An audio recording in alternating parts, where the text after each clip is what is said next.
ಈ ಕಾರ್ಯಕ್ರಮದ ಅಧ್ಯಕ್ಷ ಸ್ಥಾನ ವಹಿಸಿಕೊಂಡವರು ವಿದ್ವಾಂಸರಾದ ಬ್ರಹ್ಮಣ್ಯಾಚಾರ್ಯ. ಮಾತಿಗೆ ಮಾತೆಯ ಸ್ಥಾನ ಕೊಟ್ಟವರು ಮಾತಾಡ್ತಾರೆ. ನಾನು ಅವ್ರಿಗೆ ಹೇಳಿದೆ, ನಿಮಗೊಂದು ಸಾಕು, ನನಗೆ ಮಿನಿಮಮ್ 2 ಬೇಕು. ಆಪಾದಮೌಳಿ ಪರ್ಯಂತಂ ಗುರುಣಾಂ ಆಕೃತಿಂ ಸ್ಮರೇತ್ ತೇನ ವಿಘ್ನಾಃ ಪ್ರಣಶ್ಯಂತಿ ಸಿದ್ಧ್ಯಂತಿ ಚ ಮನೋರಥಃ.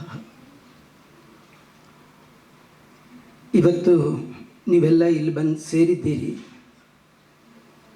ಚಿಂತೆ ಬಿಟ್ಟು ಚಿಂತನೆಯ ಸಂತೆಗೆ ಬಂದಿದ್ದೀರಿ. ಚಿಂತೆ ಚಿತೆಗೆ ಕರ್ಕೊಂಡು ಹೋಗುತ್ತೆ, ಚಿಂತನೆ ಚಿನ್ಮಯನ ಕಡೆಗೆ ಕರ್ಕೊಂಡು ಹೋಗುತ್ತೆ. ಚಿಂತೆ ಮಾಡುವವರಿಗೆ ಚಿಂತೆ ಬಿಟ್ಟು ಚಿನ್ಮಯನ ಚಿಂತನೆ ಮಾಡಿ ಅಂತ ಚಿಂತನೆ ಕೊಟ್ಟಂತಹ ಬಹು ಮಂಥನಕಾರರು ನಮ್ಮ ಪನ್ನಂಜೆಗಳು.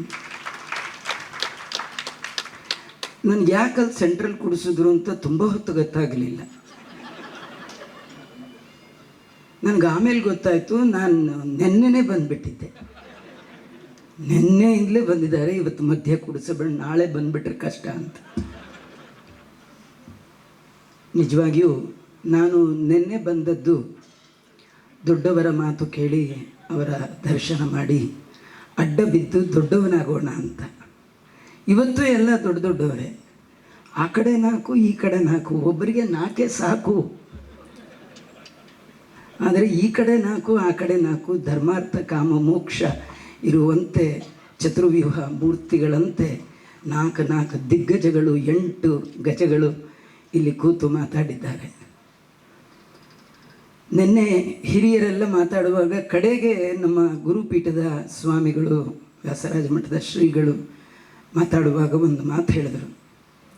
ಅದು ಎಲ್ಲ ಮಾತಾಡುವಾಗ ಒಬ್ಬರು ಯಾರೋ ಹೇಳಿದರು, ಭಕ್ಷ್ಯ ಎಲ್ಲ ಬಡಿಸಿ ಆಯಿತು, ಕಡೆಗೆ ಮಜ್ಜಿಗೆ ಬರ್ತಾ ಇದೆ ಅಂತ.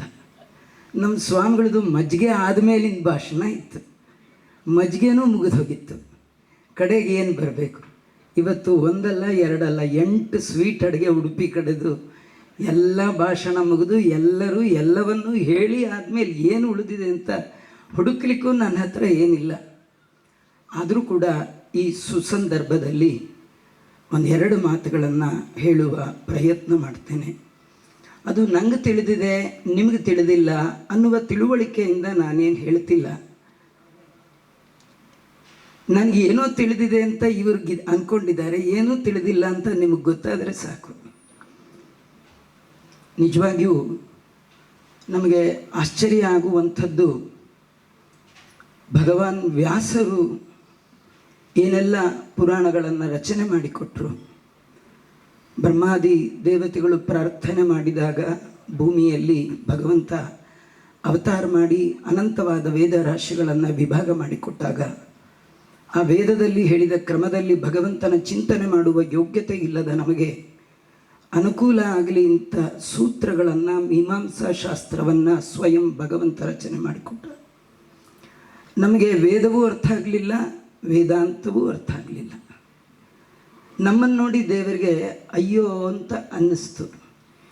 ಏನು ಕೊಟ್ಟರು ಇವ್ರಿಗೆ ಅರ್ಥ ಆಗಲ್ಲ ಅಂಥೇಳಿ ವೇದಾಂತದ ತಿಳಿಯಾದ ತಿಳುವಳಿಕೆಯ ತಿರುಳನ್ನು ಕಥೆಗಳ ರೂಪದಲ್ಲಿ ವ್ಯಾಸರೇ ಕೊಟ್ಟರು. ಆ ಕಥೆಗಳೇ ಬಹಳ ಹಳೆಯದು, 5000 ವರ್ಷಗಳ ಹಿಂದೆ ವ್ಯಾಸರ ಮುಖಕಮಲದಿಂದ ಬಂದದ್ದು.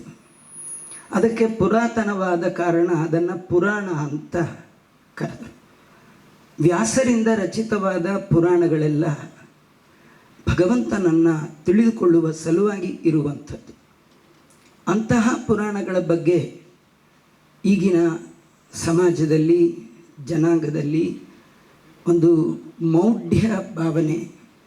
ಪುರಾಣ ಅಂದರೆ ಅದು ಏನು ಕೆಲಸಕ್ಕೆ ಬಾರದ್ದು, ಅದು ವಯಸ್ಸಾದವರು ಕೇಳೋದು. ಇವತ್ತು ನಾಳೋ ಟಿಕೆಟ್ ಕನ್ಫರ್ಮ್ ಆದವರು, ಮನೆಯಲ್ಲಿ ಕೂತ್ಕೊಳ್ಳಿಕ್ಕೆ ಆಗದಿರೋರು, ಮನೆಯಲ್ಲಿ ನಿದ್ದೆ ಬಾರದಿದ್ದವರು, ಈ ಮನೇಲಿ ಯಾರಾದರೂ ಕೆಮ್ತಿದ್ರೆ ತಂದೆ ತಾಯಿಗಳು ಹೇಳ್ತಾರೆ, ಎಲ್ಲೇ ಆದರೂ ಪುರಾಣ ಹೇಳೋ ಕಡೆ ಹೋಗಬಾರ್ದೆ, ಇಲ್ಲಿ ಮಕ್ಕಳು ಓದುವಾಗ ಯಾಕೆ ಡಿಸ್ಟರ್ಬ್ ಮಾಡ್ತೀರಿ ಅಂತ. ಹೀಗೆ ಕೆಮ್ಮೋರು, ನಿದ್ದೆ ಮಾಡೋರು, ಎಲ್ಲಿಯೂ ನಿದ್ದೆ ಬರೋದವರಿಗೆ ಪುರಾಣದಲ್ಲಿ ಕೂತ್ರೆ ನಿದ್ದೆ ಬಂದ್ಬಿಡುತ್ತೆ. ಇಂಥ ಪ್ರಸಂಗ ಕೂಡ ಮಹಾಭಾರತದಲ್ಲಿ ಒಂದು ಬಂದದ್ದು ಪ್ರಜಾಗರ ಪರ್ವ ಅಂತ. ಧೃತರಾಷ್ಟ್ರಂಗೆ ನಿದ್ದೆನೇ ಇಲ್ಲ. ಆಗ ವಿದುರನಿಗೆ ಹೇಳಿ ಕಳಿಸಿದ, ನೀನು ಬಂದು ಒಂದು 4 ಮಾತು ಹೇಳು, ಯಾಕೋ ನಂಗೆ ನಿದ್ದೆ ಬರ್ತಿಲ್ಲ. ಹಾಗೆ ನಾವು ಅಷ್ಟೇ, ನಿದ್ದೆ ಬಾರದಿದ್ದವರಿಗೂ ನಿದ್ದೆ ಬರುವಂಥದ್ದು ಯಾವುದು ಅಂದರೆ ಒಳ್ಳೆ ಮಾತು ಹೇಳಿದ್ರೆ ಅವ್ರಿಗೆ ಹಿಡಿಸಲ್ಲ, ನಿದ್ದೆ ಬಂದ್ಬಿಡುತ್ತೆ. ವ್ಯಾಸರ ಕೆಟ್ಟ ಮಾತುಗಳು ಇಲ್ಲೇ ಇಲ್ಲ. 18 ಪುರಾಣಗಳಲ್ಲಿ ಬರೀ ಒಳ್ಳೆ ಮಾತು. ಅದಕ್ಕೆ ನೀವು ಯಾವ ಪುರಾಣ ಕೇಳಿ, ಪುರಾಣದ ಹಾಲಿಗೆ ಎಂಟ್ರಿ ಆಗುವಾಗಲೇ ಅಂದ್ಕೊಂಡೇ ಬರ್ತಾರೆ. ಸೀಟೇ ಬೇಕಂತಿಲ್ಲ ರೀ, ಮನೇಲಿ ಮಲ್ಕೊಳ್ಳೋಕ್ಕೆ ಎಷ್ಟೆಲ್ಲ ಬೇಕು. ಮನೇಲಿ ಮಲ್ಕೊಳ್ಳೋಕೆ ಒಂಚೂರು ದಿಂಬಿಲ್ಲದೆ ಇದ್ರೂ ನಿದ್ದೆ ಬರಲ್ಲ. ಇಲ್ಲೇನು ದಿಂಬು ಕೊಟ್ಟಿರ್ತಾರೆ, ಅಲ್ಲ ಇಲ್ಲಿ ಯಾರೂ ಮಲಗಿಲ್ಲ. ಇದು ಬನ್ನಂಜೆಯ ವಿಷಯವನ್ನು ಕೇಳಲಿಕ್ಕೆ ಕೂತಿರೋದ್ರಿಂದ ನಿಮ್ಮೊಳಗೆ ಬನ್ನಂಜೆಯವರೇ ಎದ್ದು ಕೂತಿದ್ದಾರೆ, ನೀವು ಕೂತಿಲ್ಲ, ಬನ್ನಂಜೆಯವರು ಎದ್ದು ಕೂತಿದ್ದಾರೆ. ಯಾಕೆಂದರೆ ಅದು ನಿದ್ದೆ ಮಾಡದ ಚೇತನ, ನಿದ್ದೆಯ ಕಾಲದಲ್ಲೂ ಎದ್ದಿದ್ದ ಚೇತನ, ನಿದ್ದೆಯ ಕಾಲದಲ್ಲಿಯೂ ಸದಾ ಜಾಗೃತವಾದ ಚೇತನ. ನಾವು ಜಾಗೃತವಾಗಿರುವ ಕಾಲದಲ್ಲೇ ನಿದ್ದೆ ಮಾಡಿದ ಚೇತನ. ಎಲ್ಲಿ ಜಾಗೃತ? ನಾನು ಯಾವಾಗಲೂ ಹೇಳೋದುಂಟು, ನೀವು ಬರುವಾಗ ಏನು ಪುರಾಣಕ್ಕೆ ಬರುವಾಗ ಏನು ತರದಿದ್ರೂ ಪರವಾಗಿಲ್ಲ. ಕೆಲವರು ಖಾಲಿ ಕೈಯಲ್ಲಿ ಹೋಗಬಾರ್ದು ಅಂತ ಆಚಾರ ಕೊಡಲಿಕ್ಕೆ ಏನಾದ್ರು ಹಿಡ್ಕೊಂಡು ಬರ್ತಾರೆ. ರಿಕ್ತ ಹಸ್ತೇನ ನೋಪೇಯಾತ್. ಗುರುಗಳ ಮನೆಗೆ, ದೊಡ್ಡವರ ಮನೆಗೆ, ಮಕ್ಕಳ ಮನೆಗೆ ಹೋಗುವಾಗ ಖಾಲಿ ಕೈಯಲ್ಲಿ ಹೋಗಬಾರ್ದು, ಏನಾದರೂ ತೊಗೊಂಡು ಹೋಗ್ಬೇಕು. ಆದರೆ ನಾನು ಹೇಳೋದು, ನೀವು ಬರುವಾಗ ಏನು ತರದಿದ್ರೂ ಪರವಾಗಿಲ್ಲ, ನಿದ್ದೆ ಒಂದು ತರದಿದ್ದರೆ ಸಾಕು. ಅದು ಬರುವಾಗಲೇ ನೀವು ಬೇಡ ಅಂದರೂ ನಿಮ್ಮ ಹಿಂದೆ ಅಟ್ಟಿಸ್ಕೊಂಡು ಬಂದುಬಿಟ್ಟಿರುತ್ತೆ. ಅಂತಹ ಪುರಾಣಗಳು, ಇದು ಮೌಢ್ಯ, ಇದರ ಒಳಗೆ ಏನು ತಿರುಳಿಲ್ಲ, ಹುರುಳಿಲ್ಲ ಅನ್ನುವಂಥದ್ದು ಎಲ್ಲಿ ಪುರಾಣಗಳು ಹುಟ್ಟಿತೋ ಆ ಜಾಗದಲ್ಲಿಯೇ ಇವತ್ತು ಬೇರೆ ಬೇರೆ ದೇಶಗಳಲ್ಲಿ ಪಠ್ಯ ಪುಸ್ತಕಗಳಲ್ಲಿ ನಮ್ಮ ದೇಶದಲ್ಲಿ ಹುಟ್ಟಿದಂತಹ ಮಹಾಭಾರತದ, ಭಗವದ್ಗೀತೆ, ರಾಮಾಯಣ ಇದನ್ನು ಆ ಮಕ್ಕಳು ಶ್ರದ್ಧೆಯಿಂದ ಓದ್ತಾ ಇದ್ದಾರೆ. ಕಲಿಕೆಯನ್ನಾಗಿ ಅದನ್ನು ಮಾಡಿಕೊಂಡಿದ್ದಾರೆ. ವಿದ್ಯಾ ಅಂತ ಅದನ್ನು ಮಾಡಿದ್ದಾರೆ. ಭಗವದ್ಗೀತೆಯಲ್ಲಿ ಕೃಷ್ಣ ವಿದ್ಯಾ ಅನ್ನುವ ಶಬ್ದಕ್ಕೆ ಹೇಳಿದ ಅರ್ಥವೇ ಅದು. ಸಾ ವಿದ್ಯಾ ಯಾ ವಿಮುಕ್ತಯೇ. ನಮ್ಮದೆಲ್ಲ ವಿದ್ಯೆ ಜಾಬ್ ಓರಿಯೆಂಟೆಡ್ಡು, ಧನ ಮನಿ ಓರಿಯೆಂಟೆಡ್. ಇವತ್ತು ನಮ್ಮ ಮನೆಯಲ್ಲಿ ಮಕ್ಕಳಾದರೆ ಆ ಮಗು ಏನು ಓದಿದ್ರೆ ಎಷ್ಟು ಸಂಪಾದನೆ ಮಾಡೀತು ಅನ್ನುವ ದೃಷ್ಟಿಕೋನದಲ್ಲಿರುವಂಥ ಹಿರಣ್ಯಾಕ್ಷರು ನಾವೆಲ್ಲ. ಹಿರಣ್ಯಾಕ್ಷ ಅಂದರೆ ಅವರು ಆಚಾರ್ಯರು ಚಿನ್ನದ ಕಣ್ಣಿನವನು ಅಂತ. ಚಿನ್ನ ಅಂದರೆ ಸಂಪತ್ತು, ಸಂಪತ್ತು ಅಂದರೆ ದುಡ್ಡು. ನಮ್ಮ ಕಣ್ಣು ಯಾವಾಗಲೂ ದುಡ್ಡಿನ ಮೇಲೆ. ಇದನ್ನು ದಾಸರು ಹಾಗೇ ಅರ್ಥ ಮಾಡ್ತಾರೆ. ಅರ್ಥದಲ್ಲೇ ಮನಸ್ಸು ಆಸಕ್ತವಾಗಿದ್ದು ವ್ಯರ್ಥವಾಯಿತು ಜನ್ಮ ವಸುದೆಯೊಳಗೆ. ನಮಗೆ ಗಂಡು ಹುಟ್ಟಲಿ ಹೆಣ್ಣು ಹುಟ್ಟಲಿ ಅದರೊಳಗೇನು ಡಿಫ್ರೆನ್ಸ್ ಇಲ್ಲ. ನನ್ನ ಮಗಳು ಡಾಕ್ಟ್ರ, ಇಂಜಿನಿಯರ್, ಮಧ್ವಾಚಾರ್ಯ ತೋರಿಸಿದ 2 ಬೆರಳು. 5 ಡಾಕ್ಟ್ರ್ ಆಗಬೇಕು ಇಲ್ಲ. ಯಾರಾದರೂ ವಿದ್ಯಾಪೀಠಕ್ಕೆ ಹೋಗಬೇಕು ಅಂತ ಮಕ್ಕಳನ್ನ ಹಡ್ದವ್ರನ್ನ ತೋರಿಸಿ ನೋಡೋಣ. SLCಲಿ 10 ಸತಿ ಫೇಲ್ ಆಗಬೇಕು, ಎಲ್ಲರೂ ಹಾಳಾಗಿ ವಿದ್ಯಾಪೀಠಕ್ಕೆ ಹೋಗು ಅಂಥೇಳಿ ವಿದ್ಯಾಪೀಠಕ್ಕೆ ಹೋದ್ಮೇಲೆ ಚಾನ್ಸಲರ್ ಆಗಿ ಮೆರೆದಂಥ ಮಹಾನುಭಾವರು ನಮ್ಮ ಪೂರ್ಣಪ್ರಜ್ಞೆ ವಿದ್ಯಾಪೀಠದ ಕೀರ್ತಿ. ಆಧ್ಯಾತ್ಮ ವ್ಯಕ್ತಿಯನ್ನು ಎಷ್ಟು ಎತ್ತರಕ್ಕೆ ಏರಿಸುತ್ತೆ ಅಂದರೆ, ನಮ್ಮ ಪರಮ ಪೂಜ್ಯ ಪೇಜಾವರ ಸ್ವಾಮಿಗಳಿಗೆ ಯಾರೋ ಕೇಳ್ತಾ ಇದ್ದಂತೆ, ನೀವಿಷ್ಟು ವ್ಯಾಪ್ತರು, ಇಷ್ಟು ಒಳ್ಳೆ ಮಾತಾಡ್ತೀರಿ, ಇಷ್ಟು ರಾಜಕೀಯ ನಿಮಗೆ ಗೊತ್ತಿದೆ, ನೀವು ಮನಸ್ಸು ಮಾಡಿದರೆ ಚೀಫ್ ಮಿನಿಸ್ಟರ್ ಆಗ್ಬೋದಿತ್ತು, ಗವರ್ನರ್ ಆಗ್ಬೋದಿತ್ತು, ಯಾಕಾಗಲಿಲ್ಲ ಅಂತ. ಅವ್ರು ಹೇಳ್ತಿದ್ರಂತೆ, ನಾನು ಗವರ್ನರ್ ಆಗಲಿ ಚೀಫ್ ಮಿನಿಸ್ಟರ್ ಆಗಲಿ ನನಗಿಂತ ದೊಡ್ಡವ್ರು ಬಂದರೆ ಕೈ ಮುಗ್ಕೊಂಡು ನಿಂತಿರಬೇಕು. ಇವತ್ತು ನನಗೆಲ್ಲ ಕೈ ಮುಗಿತಾರೆ, ಕಾರಣ ನಾನು ಕೃಷ್ಣನಿಗೆ ಕೈ ಮುಗಿದೆ ಅಂತ. ಜೀವನದಲ್ಲಿ ಆಧ್ಯಾತ್ಮಕ್ಕೆ ತಮ್ಮನ್ನು ಒಡ್ಡಿಕೊಂಡವರು ಎಷ್ಟು ಎತ್ತರಕ್ಕೆ ಏರ್ತಾರೆ ಅನ್ನಲಿಕ್ಕೆ ಮತ್ತೊಂದು ದಿವ್ಯ ಚೇತನ ಸಾಕ್ಷಿ ಅಂದರೆ ಅದು ಪೂಜ್ಯ ಬನ್ನಂಜೆ ಗೋವಿಂದಾಚಾರ್ಯ. ಆಗಲೇ ನಮ್ಮ ಪೂರ್ಣಪ್ರಜ್ಞಾ ವಿದ್ಯಾಪೀಠದ ಪ್ರಾಂಶುಪಾಲರು ಮಾತಾಡುವಾಗ ಹೇಳ್ತಿದ್ರು, ಅವರು ಒಳ್ಳೆ ಕೆಲಸ ಅಂದರೆ ಅವರು ಆ ಶಾಲೆಗೆ ಕೈ ಮುಗಿದು ಬಂದದ್ದು. ಅವರು ಶಾಲೆಯ ಎಕ್ಸಾಮಿನಲ್ಲಿ ಅನುತ್ತೀರ್ಣರಾದ್ರಂತೆ. ಅವ್ರನ್ನ ಸೇರಿಸ್ಕೊಳ್ಳಿಲ್ಲ, ನೀ ಕಾಲೇಜ್ಗೆ ಹೈಸ್ಕೂಲ್ಗೆಲ್ಲ ಅನ್ಫಿಟ್ ಅಂತ ಮೆಟ್ರಿಕ್ಗೆ ಅವ್ರನ್ನ ನಿಲ್ಲಿಸ್ಬಿಟ್ರು. ಅಲ್ಲಿಗೆ ಅವ್ರನ್ನ ಮೆಟ್ಟಿ ನಿಲ್ಲಿಸ್ಬಿಟ್ರು, ನೀ ಬರಬೇಡ ಅಂತ. ಅದು ನನ್ನ ಜೀವನದ ದೊಡ್ಡ ಒಳ್ಳೆತನ ಅಂತ. ನಿಜವಾಗಿಯೂ ಅವರ ಮಾತಿನ ಹಿನ್ನೆಲೆ ಇವತ್ತು ನಿಮಗೆ ಅರ್ಥ ಆಗಿರಬೇಕು.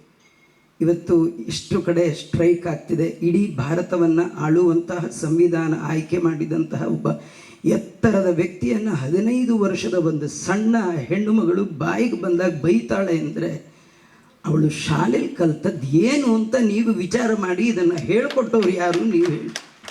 ಹಿಂದೆಲ್ಲ ಶಾಲೆಗೆ ಹೋದ ಮಕ್ಕಳು ಭಗವತ್ಪಾದರಾಗಿ ಬರ್ತಿದ್ರು, ಅಂದರೆ ಭಗವತ್ಪದೀಯರಾಗಿ ಬರ್ತಿದ್ರು. ದೇವರು, ಧರ್ಮ, ತಂದೆ, ತಾಯಿ. ಇವತ್ತು ಭಗವತ್ಪಾದರಾಗಿ ಬರಲ್ಲ, ಭಯೋತ್ಪಾದಕರಾಗಿ ಬರೆದಿದ್ರೆ ಸಾಕಾಗಿದೆ ನಿಮ್ಮ ಮಕ್ಕಳು. ನಿಮ್ಮ ಮಕ್ಕಳು ಆ ಶಾಲೆಗೆ ಹೋಗಿ ಯಾರು ಸಹವಾಸ ಮಾಡ್ತಾರೋ, ಏನು ತಿಂತಾರೋ, ಏನು ಉಣ್ತಾರೋ ಗೊತ್ತಾಗಲ್ಲ. ಯಾವ ಮೇಷ್ಟ್ರಿಗೂ ಗೊತ್ತಾಗಲ್ಲ, ಯಾವ ಪೋಷಕರಿಗೂ ಗೊತ್ತಾಗಲ್ಲ. ನಮಗೆ ಮನೇಲಿ ಮಕ್ಕಳಿರೋದೇ ಇಷ್ಟ ಇಲ್ಲ. ನಿಮಗೊಂದು ಸಣ್ಣ ಇನ್ಸಿಡೆನ್ಸ್ ಹೇಳ್ತೀನಿ. ಹಿರಣ್ಯಕಶ್ಯಪ ತನ್ನ ಮಗನ್ನ ಸ್ಕೂಲಿಗೆ ಸೇರಿಸ್ಬೇಕು ಅಂತ ಅಂದ್ಕೊಂಡ. ಅವನು ಪ್ರಹ್ಲಾದ, ಅವನು ಹೇಳಿ ಕೇಳಿ ದೈತ್ಯ ತನ್ನ ಮಗನ್ನ ಎಲ್ಲಿ ಸೇರಿಸ್ದ ಸ್ಕೂಲ್ಗೆ ಅಂದರೆ ಅಮೇರಿಕಕ್ಕೆ ಕಳಿಸ್ಲಿಲ್ಲ, ಅವನು ಲಂಡನ್ಗೆ ಕಳಿಸ್ಲಿಲ್ಲ. ದೈತ್ಯರಾಜ ಗೃಹಾಂತಿಕೆ, ಇದು ಭಾಗವತದಲ್ಲಿರುವಂಥದ್ದು. ತನ್ನ ಮನೆಗೆ ಹತ್ತಿರದಲ್ಲಿರುವ ಶಾಲೆಗೆ ಇಟ್ಟನಂತೆ. ಯಾಕಂದರೆ ತಂದೆ ತಾಯಿಗೆ ಮಕ್ಕಳ ಮೇಲಿರುವ ಇಂಟ್ರೆಸ್ಟು ಯಾವ ಗುರುಗಳಿಗಾಗಲಿ ಯಾವ ಬೇರೆ ಯಾರಿಗೂ ಇಲ್ಲ. ಒಬ್ಬ ತಾಯಿ ತನ್ನ ಮಗನ ಶ್ರೇಯಸ್ಸನ್ನು ಬಯಸುವಷ್ಟು, ಒಬ್ಬ ತಂದೆ ತನ್ನ ಮಕ್ಕಳ ಶ್ರೇಯಸ್ಸನ್ನು ಬಯಸುವಷ್ಟು ಬೇರೆ ಯಾರು ಬಯಸ್ತಾರೆ? ನೀವು ಬಿಟ್ರಿ ಮುಗೀತು ಅಂತ ಅಂದ್ಕೊಳ್ಬಾರ್ದು. ನಿಮ್ಮ ಕಣ್ಣು ಅವರ ಮೇಲಿರಬೇಕು. ಇಂಥ ದೈತ್ಯ ಪ್ರಹ್ಲಾದನ ಶಾಲೆಗೆ ಕಳಿಸಿ, ಹೇಗಿದ್ದರೂ ಕಳಿಸಿದ್ದೀನಿ ಅಂತ ಬಿಡಲಿಲ್ಲ. 6 ತಿಂಗಳಾದ ತಕ್ಷಣ ಕರೆದ ಮಗನ್ನ, ಡೈಲಿ ಸ್ಕೂಲ್ಗೆ ಹೋಗ್ತಾ ಇದೆಯಾ, ಏನು ಕಲ್ತಿದೆಯಾ ಹೇಳು ಅಂತ. ನಾವು ಎಂದೂ ಕೇಳುವ ಪರಿಸ್ಥಿತಿ ಇಲ್ಲ. ಹೀಗಾಗಿ ನಮ್ಮ ಮಕ್ಕಳು ಸ್ಟ್ರೀಟ್ ಲೈಟ್ ಆಗ್ತಿದ್ದಾರೆ ವಿನಾ ಹೋಮ್ ಲೈಟ್ ಆಗ್ತಿಲ್ಲ.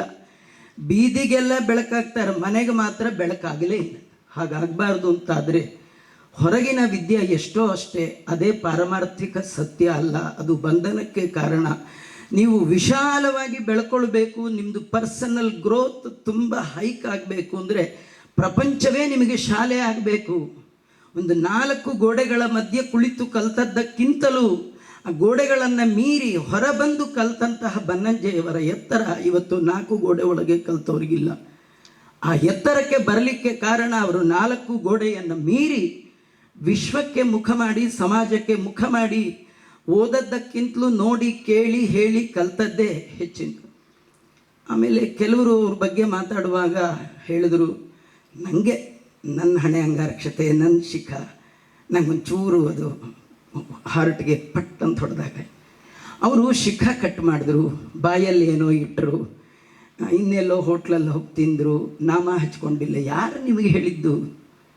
ನೋಡಿ ಅವ್ರದ್ದು ಆಗಲೇ ಒಂದು ಚಿತ್ರ ನೋಡಿದೆ. ಅವರು ಉಪನಿಷತ್ ಪಾಠ ಹೇಳಿದ್ದನ್ನು ನಾನು ಕೇಳ್ತಿದ್ದೆ.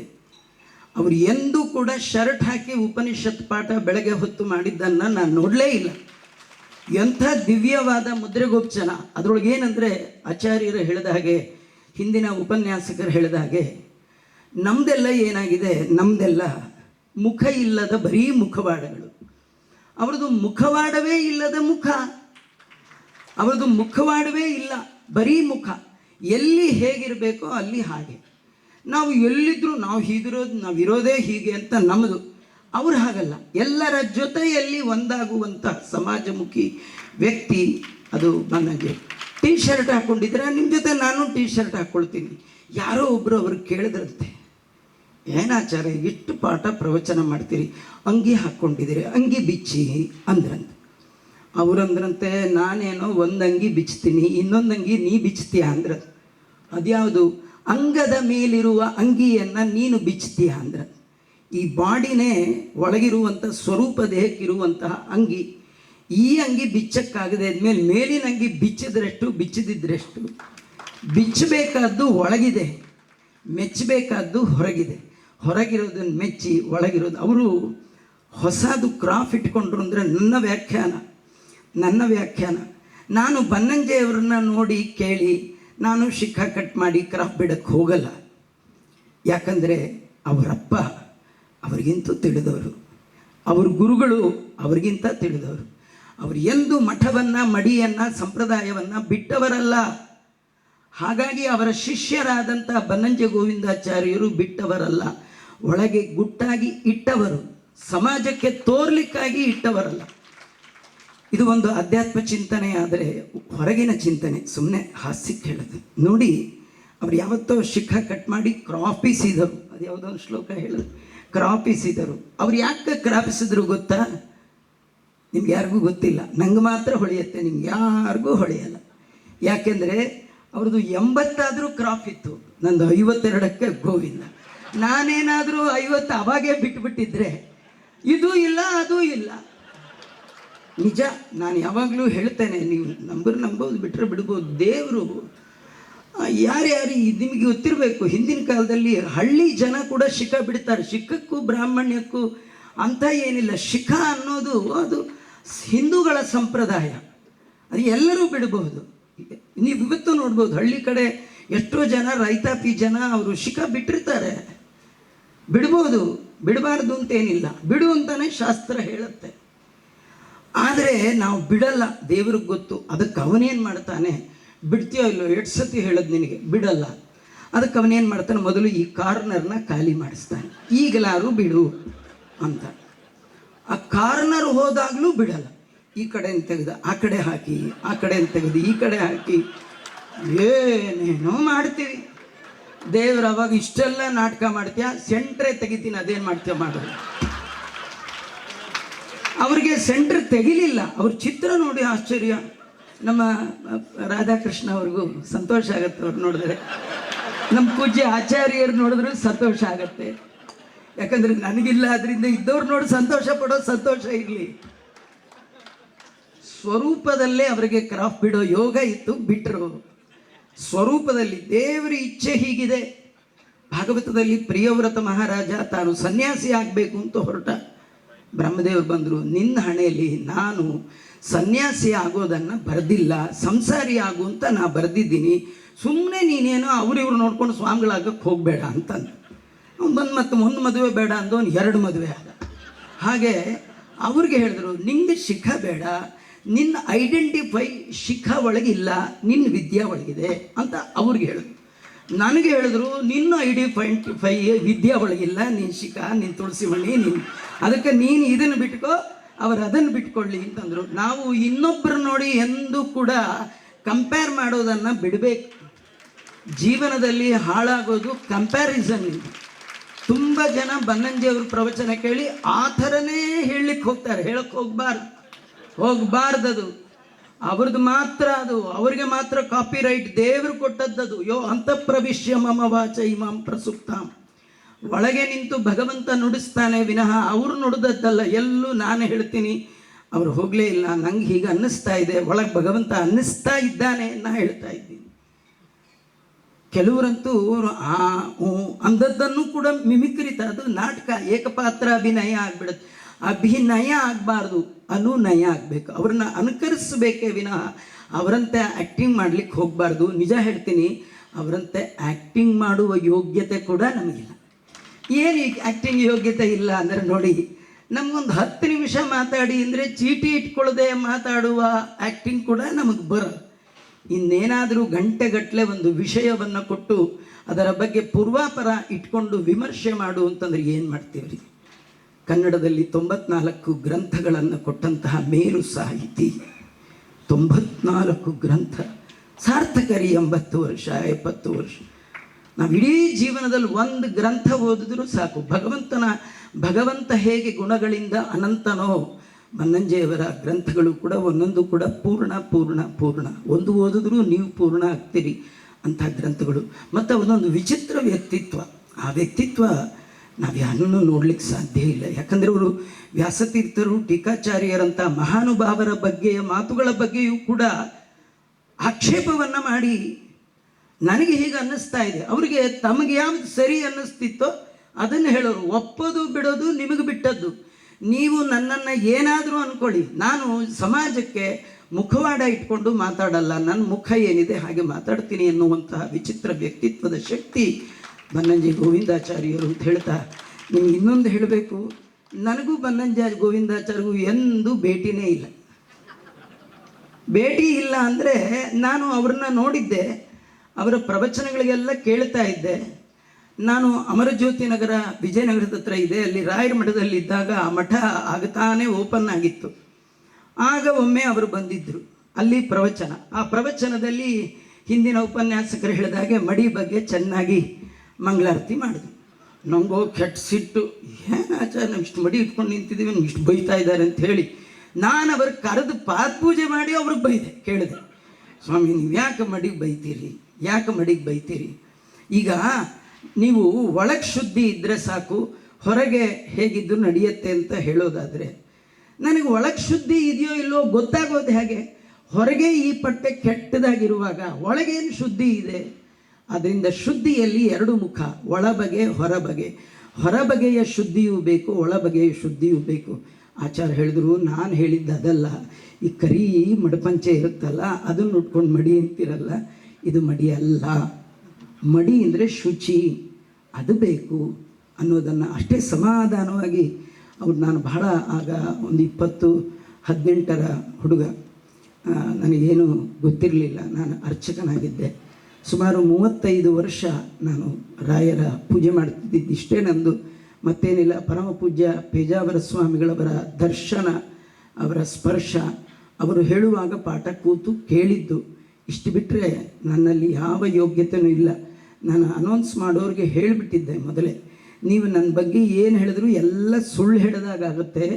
8 ಜನದ ಬಗ್ಗೆ ಸತ್ಯವಾದ ಮಾತನ್ನು ಹೇಳಿ ಕಡೆ ಒಳಗೆ ನನ್ನೊಳಗೆ ಸುಳ್ಳು ಹೇಳಿ ಯಾಕೆ ಪಾಪ ಕಟ್ಕೊಳ್ತೀರಿ? ನನ್ನ ಬಗ್ಗೆ ಏನು ಹೇಳಬೇಡಿ, ಕೇಳಿದವ್ರು ಏನು ಬೇಕಾದರೂ ಹೇಳಿ, ನೀವು ಮಾತ್ರ ಏನು ಹೇಳಬೇಡಿ ಅಂತ ಹೇಳಿದ್ದೆ.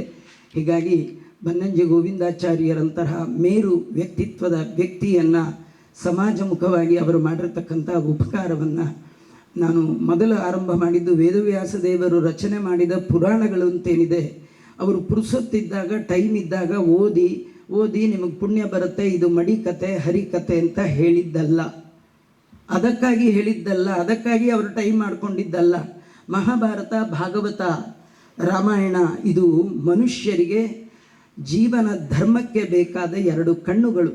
ಮಹಾಭಾರತ ಮತ್ತು ರಾಮಾಯಣದಲ್ಲಿ 2 ಪಾತ್ರದ ಪರಿಚಯವನ್ನು ಮಾಡಿಕೊಟ್ಟಿದ್ದಾರೆ, ಒಂದು ಒಳ್ಳೆಯದು, ಒಂದು ಕೆಟ್ಟದ್ದು. ನೀವು ಹೇಗಿರಬೇಕು, ಹೇಗೆ ಇರಬಾರ್ದು, ಹೇಗೆ ಇರಬೇಕು ಅಂತ ಹೇಳಿ ಪಾಂಡವರ ಪಕ್ಷವನ್ನು, ಹೇಗೆ ಇರಬಾರ್ದು ಅಂತ ಹೇಳಲಿಕ್ಕೆ ಕೌರವರ ಪಕ್ಷವನ್ನು. ರಾಮಾಯಣದಲ್ಲಿ ಹೇಗಿರಬೇಕು ರಾಮನ ಪಕ್ಷ, ಹೇಗಿರಬಾರ್ದು ರಾವಣನ ಪಕ್ಷ.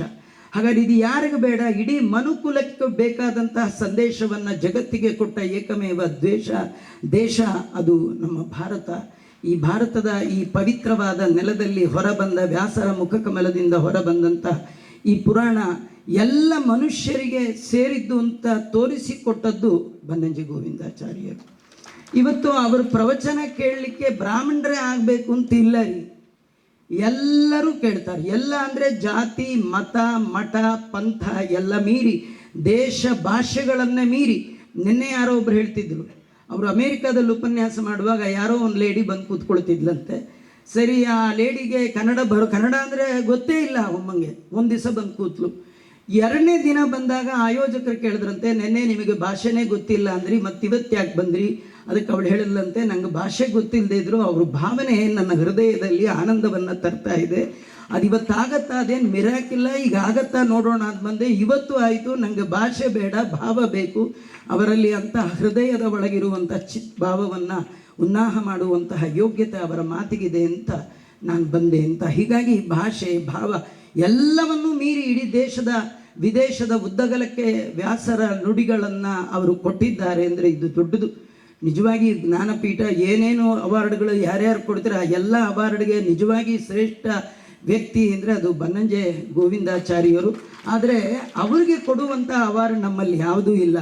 ನಾವು ನೀವೆಲ್ಲ ತಲೆ ಮೇಲೆ ಕೈ ಇಟ್ಟು ಕೈ ಮುಗಿಯದೆ ಅವ್ರಿಗೆ ಕೊಡುವಂಥ ದೊಡ್ಡ ಅವಾರ್ಡ್ ಅಂತ ಹೇಳ್ತಾ ಅವರಿಗೆ ನನ್ನ ಹೃತ್ಪೂರ್ವಕವಾದ ಶಿರಸಾಷ್ಟಾಂಗ ನಮಸ್ಕಾರವನ್ನು, ನಮನವನ್ನು ಅರ್ಪಣೆ ಮಾಡ್ತೇನೆ. ಶ್ರೀಕೃಷ್ಣ ಅರ್ಪಣಮಸ್ತು.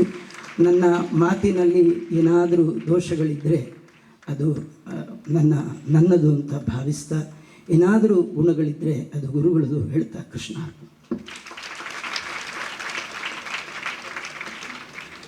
ಪೂಜ್ಯರು ಹೇಳಿದರು, ನಾನು ಮಾತಾಡುವ ಮೊದಲು ಏನು ಹೇಳಬೇಡಿ ಅಂತ. ಶಾವಿಗೆ ಅಂಚಿನಿಂದ ಶಾವಿಗೆ ಎಳೆ ಹೊರ ಬಂದಂತೆ ನಿಮ್ಮ ಮಾತಿನಲ್ಲಿ ಮೂಡಿ ಬಂದುದು ಸತ್ಯದ ಬಿಂಬವೇ. ನಿಮ್ಮ ಅಂತರಂಗ ಬಿಂಬಿಸುವ ಭಾವತರಂಗಗಳಿಗೆ ಕನ್ನಡಿ ಹಿಡಿಯುವಂಥ ಪ್ರಯತ್ನವನ್ನು ನಾವು ಖಂಡಿತವಾಗಿಯೂ ಮಾಡ್ತೇವೆ ಅಂತ ಹೇಳ್ತಾ, ಸತ್ಯ ಮಾತಾ ಅಂತ ಮೊದಲೇ ಹೇಳಿದ್ದೆ, ಸತ್ಯದ ಗರ್ಭದಿಂದ ಹೊರಬಂದ ಹಾಗಿರಬೇಕು ನಮ್ಮ ಬದುಕು ಎನ್ನುವುದಕ್ಕಾಗಿ ಅದೇ ನಿಟ್ಟಿನಲ್ಲಿ ನಮಗೊಂದು ಮಾತೃದರ್ಶನವನ್ನೇ ಮಾತಿನ ಮೂಲಕ ಮಾಡಿಕೊಟ್ಟಂತಹ ಶ್ರೀಯುತರಿಗೆ ಮುಡಿವಾಗುತ್ತಾ ಇದ್ದೇವೆ.